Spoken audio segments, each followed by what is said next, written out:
Deus é reveladora. É possível enxergar graça na igreja, na sua vida. A graça de Deus é visível pelo estilo de vida que você tem. Essa graça em sua essência evita que criemos raízes aqui neste mundo, mas nos leva a olhar para a eternidade futura. O que nós fazemos com os nossos recursos revela qual é a graça que está no nosso coração. Então, generosidade, contribuição, envolvimento, trabalho, comprometimento, tem tudo a ver com a sua fé, tem tudo a ver com a sua salvação, tem tudo a ver com a sua alma, tem tudo a ver com o seu estilo de vida. É algo que nós esquecemos, é uma herança que a gente traz das nossas raízes religiosas do catolicismo, porque nós entendemos muitas vezes a religião, o sobrenatural, o relacionar-se com Deus como simplesmente o cumprimento de algumas tarefas e normas.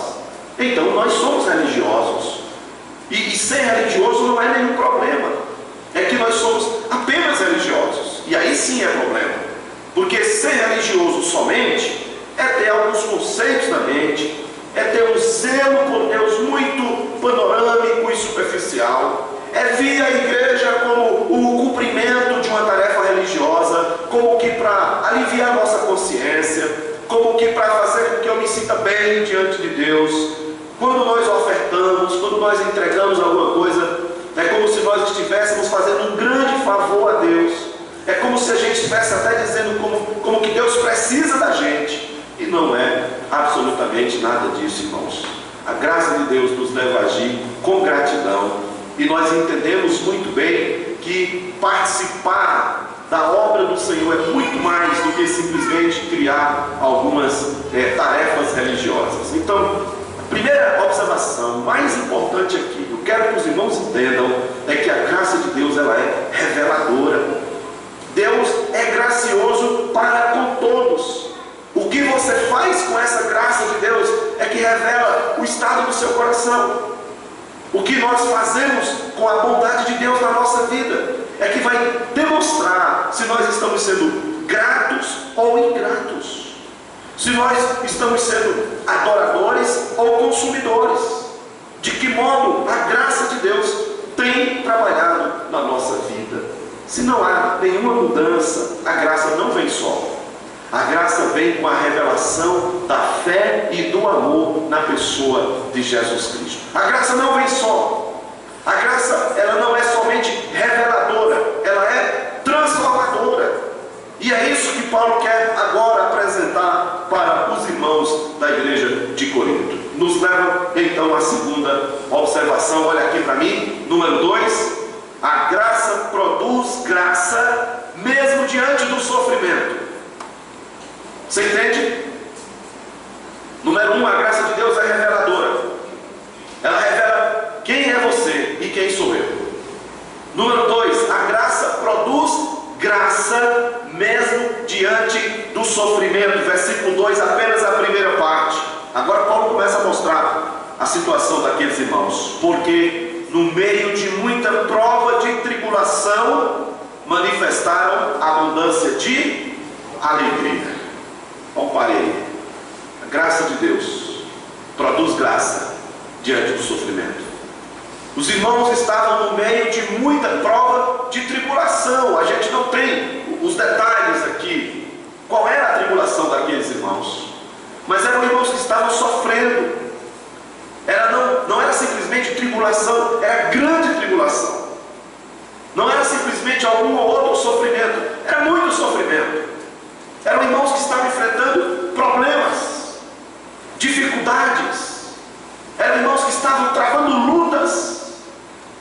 Provavelmente a sua fé estava sendo chacoalhada. E há momentos na vida que são momentos assim, em que a nossa fé é chacoalhada, em que a nossa confiança é colocada em prova, em que a nossa fé precisa demonstrar o seu valor nos momentos de dificuldades. E aqui nós temos o testemunho de irmãos que estavam sendo agraciados, porque Paulo começa dizendo: eu quero que vocês enxerguem a graça de Deus na vida daqueles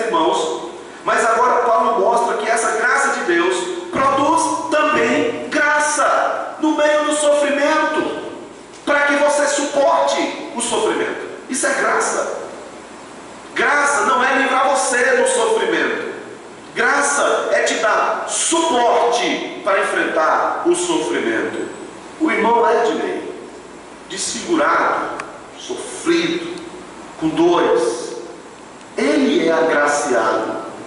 Deus é favorável a ele, porque ele estava perdido no mundo do pecado e o Senhor o salvou. A sua salvação não está em jogo, está garantida. Ele vai para o céu. E naquele momento, naquele leito, a gente não pode entender todo aquele sofrimento, como que alguém consegue demonstrar abundante alegria. Você consegue explicar isso? Como é que alguém, em meio a tantas dores e sofrimento, pode demonstrar e falar de confiança? Isso não é humano. Isso não vem do coração do homem. Por isso que é graça produzindo graça. Você visitar alguém que está afetado por uma grave enfermidade e essa pessoa falar com confiança, falar com alegria, com contentamento, com abundância de paz. Isso não é humano. Então a graça produz graça diante do sofrimento. O sofrimento e a tribulação não levam a pessoa agraciada a murmurar ou a lamentar. Foi nos momentos de maiores sofrimentos que o Senhor Jesus demonstrou graça. Foi em pelo menos 3 momentos dos seus últimos dias. No lavar dos pés, antecedido pela última ceia, os irmãos lembram desse texto, quando ele tem que enfrentar a humilhação, quando ele tem que partir o pão naquele momento, com pessoas que daqui a pouco estariam lhe abandonando, quando ele tinha que lavar os pés de Judas, os pés de Pedro e os pés de todos os demais, um momento de humilhação. Jesus está revelando a graça de Deus. Jesus está dizendo: olha, é assim que se trata as pessoas, não levando em conta os seus merecimentos, é graça produzindo graça, mesmo em meio ao sofrimento. Jesus revela graça no Getsemane, quando ele está em grande agonia de espírito, e o texto de Lucas, Jesus diz: a minha alma está profundamente triste. Momento de grande dor, de sofrimento. Não pense que Jesus não sofria, mas ele está revelando a graça de Deus, quando ele então se submete em oração ao Pai, dizendo: seja feita a sua vontade. Na cruz, exposto ao ridículo, à humilhação, naquela cruz, pagando o preço de pecados que ele não cometeu, eram os nossos pecados, Jesus demonstra graça.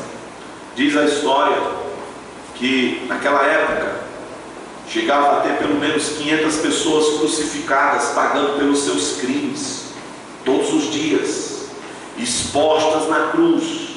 E elas eram colocadas nuas na cruz, porque era para humilhar. A morte de cruz, ela não é só maldição, ela é vergonhosa. E aquelas pessoas tinham ainda a dor física e a dor moral, e elas eram expostas mesmo ao ridículo, ao calor do dia do deserto e ao frio da noite. Era muito quente durante o dia e era muito frio durante a noite, porque tinha um propósito: levar aquelas pessoas a pensarem nos seus pecados, nos seus crimes, e se arrependerem deles. Foi a forma mais cruel de execução já inventada pelo homem, foi a morte de cruz. E aquelas pessoas, tem relatos de pessoas que passavam de 10 dias ali, penduradas na cruz. O Senhor Jesus não. Naquele mesmo dia, ele entrega sua alma ao Pai.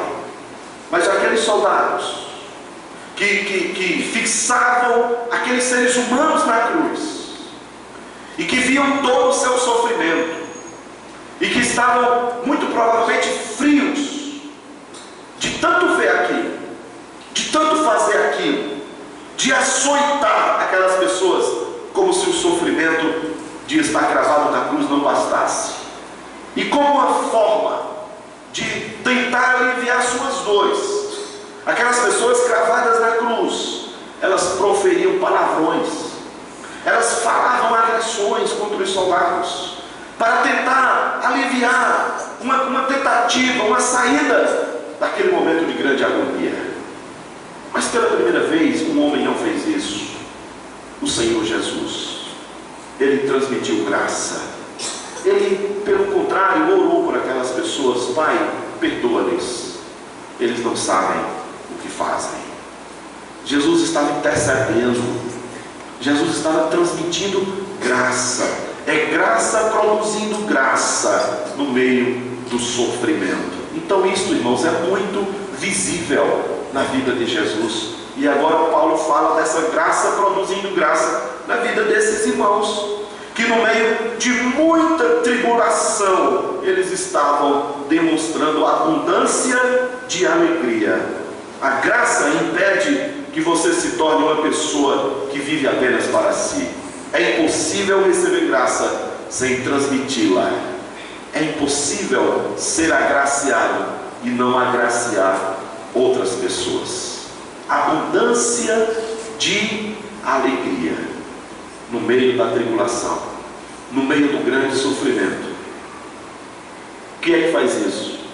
A graça de Deus. Deus presente. Deus se torna favorável a você, de modo que você nunca vai estar sozinho, que você nunca vai ser abandonado. Generosidade, irmãos, é algo que precisa ser desenvolvido no nosso coração.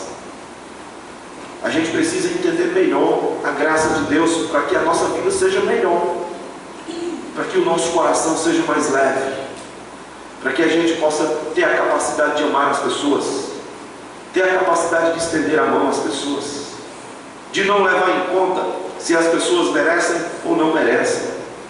Se você foi agraciado pelo perdão de Deus, você terá a mesma capacidade de perdoar e de amar as demais pessoas. É graça produzindo graça. É a graça de Deus derramada na sua vida, levando você a ser gracioso com outras pessoas. É isso que se espera da igreja do Senhor. É isso que se espera dos crentes em Jesus Cristo. Uma nova vida. A graça favorável, despertando fé e amor na vida daquele que a recebe. É graça produzindo graça. Número 3. A graça produz graça mesmo nas necessidades e limitações. É a segunda parte do versículo 2. Veja: e a profunda pobreza deles superabundou em grande riqueza de sua generosidade. Interessante, porque a generosidade daqueles irmãos foi revelada exatamente nos momentos mais difíceis. Parece que nos momentos de grandes dificuldades a gente conhece melhor as pessoas. Parece que nos momentos de grande tribulação a gente se revela melhor. Daí talvez o propósito do sofrimento. Sofrimento tem propósito: revelar quem é você, não para Deus, talvez para você mesmo. Você precisa saber quem é você. Você precisa saber em que nível de graça você está. E agora Paulo diz que a profunda pobreza daqueles irmãos superabundou em grande riqueza de generosidade. Não foi simplesmente generosidade, foi riqueza de generosidade. Essa palavra não pode ser desprezada. Ela traz uma ilustração maior, ela traz uma ênfase maior. É uma generosidade rica, é uma generosidade diferente, porque a graça, ela produz graça mesmo diante das dificuldades e das necessidades. Quem é fiel no pouco é fiel no muito. Quem é fiel, não importa o quanto tem, se não tem, ele é fiel. Você já imaginou a situação desses irmãos? Paulo faz questão de mostrar que eles eram irmãos profundamente pobres. Talvez você tenha um conceito do que é uma pessoa pobre. Talvez a gente precisa definir melhor o que é uma pessoa profundamente pobre. E esses irmãos, eles não simplesmente estavam passando por muita tribulação, e era grande tribulação, grande sofrimento, mas eles também eram irmãos profundamente pobres. No grande sofrimento, abundante abundância de alegria e na profunda pobreza, riqueza de generosidade. Não é interessante isso? Veja o que a graça faz. No meio do sofrimento, a graça produz graça para você suportar o sofrimento. Nas limitações, nas dificuldades, a graça produz generosidade para você demonstrar alegria. Ele faz os dois contrastes aqui para que você enxergue o que a graça é capaz de fazer na vida de uma pessoa. O que seria, fiquei pensando olhando o texto, uma pessoa profundamente pobre? Se uma pessoa profundamente pobre é alguém que não tem todas as refeições, todos os dias, nenhum de nós aqui é profundamente pobre. Se uma pessoa profundamente pobre é alguém que não tem casa para morar e não possui várias peças de roupas ou calçados, e eu creio que é assim, nenhum de nós aqui é profundamente pobre. Pobreza não tem a ver com humildade, são coisas diferentes. Mas a humildade é graciosa, independentemente da situação em que se vive. Uma pessoa profundamente pobre é capaz de demonstrar a graça de Deus derramada no seu coração. Será que nós não temos um débito diante de Deus? Se nós então não somos profundamente pobres, de que forma essa graça tem produzido graça na nossa vida?